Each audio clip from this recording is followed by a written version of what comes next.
Pinangko ni Iso. Wala pa rin mo sa Iso. San Juan 5. Dahil tayo na ay sa paminawas sa kusutubag. Paminawas sa kusutubag. Paminawas sa kusutubag. Okay. Paminaw sa mo ha, mga debatidor ha. Para dili ta magsagol-sagol. You have 30 seconds to construct your question. Para dili ta magka-answer, I will confirm kung naman na siya construction question and then you will have the time to answer the question. Okay sir, construct your question in 30 seconds. Start. Okay. Sumala sa Roman Catholic Church.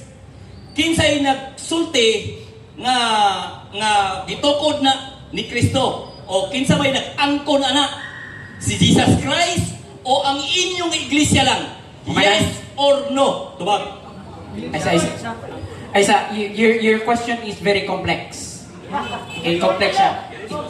It's composed of two questions actually. So, ang imong pangutana si Jesus Christ baka ha? Oh. Angkon lang. Okay, rephrase your question Okay, please. mas po na ko.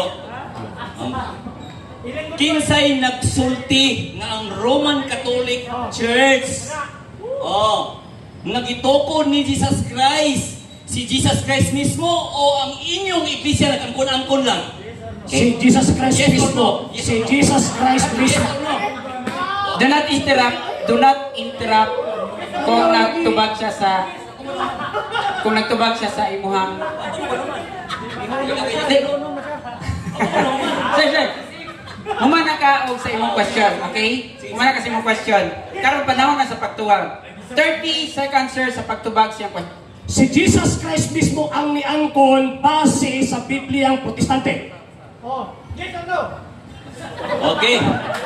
Okay, humana tubag. Wala i-consume ang 30 seconds ha. So, Next question. sa